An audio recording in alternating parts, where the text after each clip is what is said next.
Hi అండి. ఇంట్లోనే మనము బండిపై దొరికే చాట్ కంటే రగడాన్ని అంత బాగా తయారు చేసుకోవచ్చు. ఎలా తయారు చేయాలో చూసేద్దాం మరి. చాలా రుచిగా ఉంటుంది. తప్పకుండా ట్రై చేయండి. బయట కంటే సూపర్గా తయారు చేసుకోవచ్చు ఇంట్లోనే.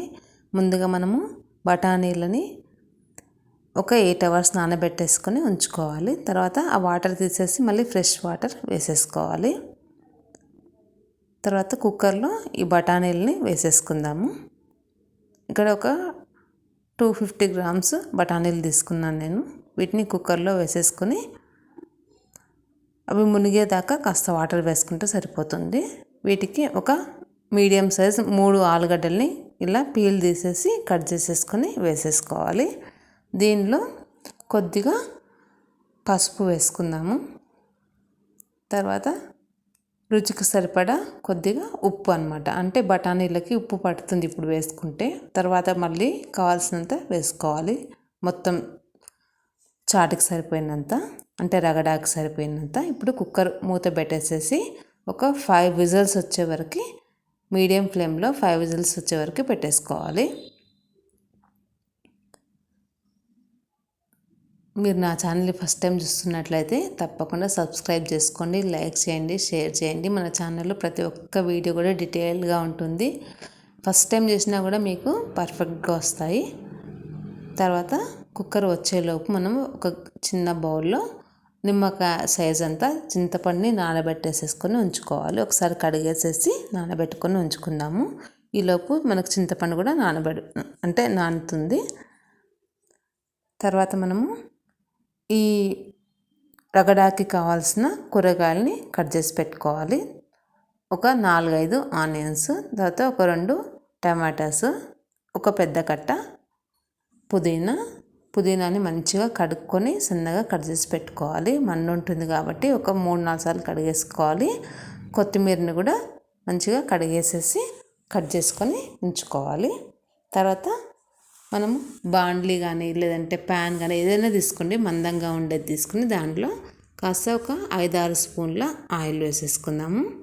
ఈ ఆయిల్ కొద్దిగా వేడైన తర్వాత కట్ చేసి పెట్టుకున్నటువంటి ఉల్లిపాయల్ని వేసేసుకోవాలి. మొత్తం వేసుకోకూడదు. మనం మళ్ళీ పైన వేసుకోవడానికి, రగడా పైన వేసుకోవడానికి కాస్త ఉంచుకోవాలన్నమాట. ఒక హాఫ్ ఉల్లిపాయలని ఇక్కడ వేసేసుకుందాము. వీటిని మంచిగా ఫ్రై చేసుకోవాలి. ఫ్రై అయ్యే వరకు పచ్చి వాసన పోయి కాస్త ఫ్రై అవ్వాలి. ఈ రగడా ఉంటే మనము రగడా అంటే పానీపూరిలోకి యూజ్ చేసుకోవచ్చు. తర్వాత పాపడి చాట్ చేస్తాం కదా, అట్లా కూడా ఈ రగడా వేసేసుకొని పాపడి కూడా ఎలా తయారు చేయాలో పాపడి చాట్కి మన ఛానల్లో ఉంది. డిస్క్రిప్షన్లో లింక్ ఇస్తాను, చూడండి. కమెంట్ బాక్స్లో కూడా ఇస్తాను. తర్వాత కట్ చేసుకున్న పుదీనా మొత్తం వేసేసుకోవాలి. ఉల్లిపాయలు మాత్రం కాస్త మిగిలిచ్చేసుకొని పుదీనా అంతా కూడా వేసేసుకోవాలి. రగడా చాట్లోకి, అంటే ఈ పాపడి చాట్లోకి రగడా యూజ్ అవుతుంది. తర్వాత పానీపూరిలోకి కూడా మనము యూజ్ చేసుకోవచ్చు. మసాలా పూరి లాగా కూడా తినొచ్చు. అంటే ఉట్టి పానీపూరి అంటే ఫ్రై చేసుకొని తర్వాత ఈ రగడా వేసుకొని కూడా తినొచ్చు. పైన మీఠా చట్నీ వేసేసుకొని తినొచ్చు. దీనిలో అదేవిధంగా కొత్తిమీర కూడా కొద్దిగా వేసుకున్నాను. మొత్తం వేసుకోవద్దు కొత్తిమీర మళ్ళీ మనకు ఫైనల్లో యూజ్ అవుతుంది కాబట్టి. తర్వాత కట్ చేసి పెట్టుకున్నటువంటి టమాటాస్ని వేసుకోవాలి. మనం ముందుగా ఉడికించి పెట్టుకున్నటువంటి ఈ ఆలుగడ్డలు ఉన్నాయి కదా, వీటిలో ఫస్ట్ ఆలుగడ్డలు మాత్రము వేసేసుకుందాము. ఆలుగడ్డల్ని మరీ మెత్తగా మ్యాష్ చేయాల్సిన అవసరం లేదు. జస్ట్ కొద్దిగా అక్కడక్కడ ముక్కలుగా ఉంటే సరిపోతుంది. ఇలా గరిటెతో నొక్కితే కొద్దిగా చిన్న చిన్న ముక్కలుగా విడిపోతాయి అన్నమాట. ఈ విధంగా ఫస్ట్ ఆలుగడ్డల్ని వేసేసుకుందాము. వేసేసి ఒకసారి కలిపేసేసుకుందాం. వీటిని కొద్దిగా చిన్నగా ముక్కలుగా చేసేద్దాం.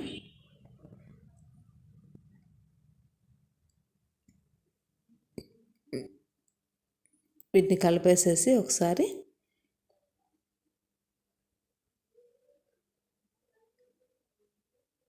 ఈ మాత్రం ముక్కలు ఉంటే బాగుంటుంది. తర్వాత ఈ బఠానీలో మిగిలిన వాటర్ ఉంటుంది కదా, అదంతా పక్కన ఒక చిన్న బౌల్లో వేసి పెట్టుకోవాలి.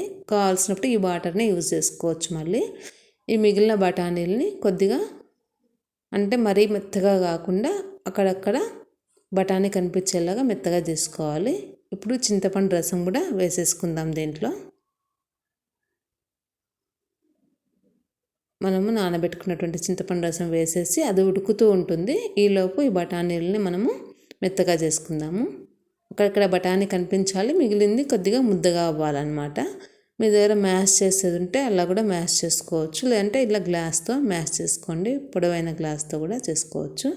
అంటే కొద్దిగా పేస్ట్ ఉండాలి, కొద్దిగా బఠానీ ఉండాలి. తర్వాత దీంట్లో వేసేసుకుందాము. చింతపండు రసం ఆల్రెడీ వేసుకున్నాం కదా. చింతపండు రసం వద్దనుకుంటే మీరు ఆమ్చూర్ పౌడర్ కూడా వేసుకోవచ్చు.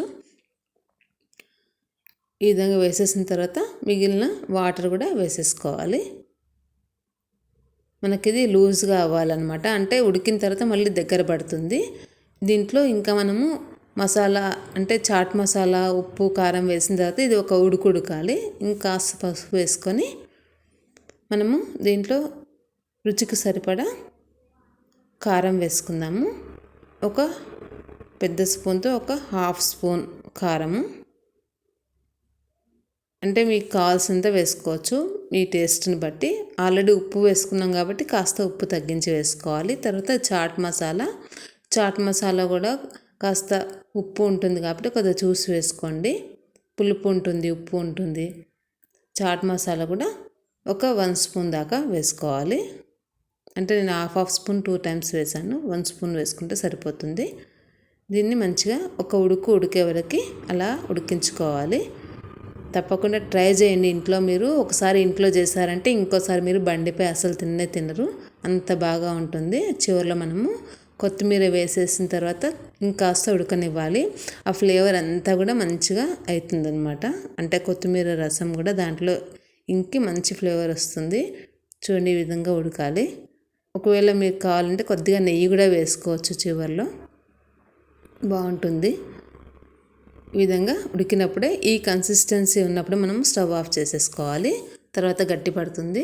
చూడండి, పానీపూరిలోకి ఈ విధంగా రగడాన్ని సర్వ్ చేసుకుంటున్నాను.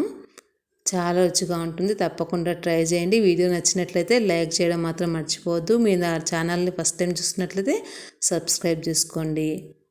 ఈ విధంగా రగడా వేసేసుకొని కొద్దిగా ఉల్లిపాయలు, తర్వాత కొత్తిమీర వేసేసుకొని సర్వ్ చేసుకుంటే ఇంట్లో ఉన్న వాళ్ళందరూ కూడా చాలా హ్యాపీగా ఫీల్ అవుతారు. బయట అసలు తినరు. మీ ఇంటికి ఎవరైనా వచ్చినప్పుడు కూడా ఇలా సర్వ్ చేయండి. చాలా సూపర్గా ఉంటుంది. తప్పకుండా అప్రిషియేట్ చేస్తారు. దీనిపైన కాస్త మీఠా చట్నీ వేసేసుకుందాం. Thank you for watching. Please subscribe to my channel.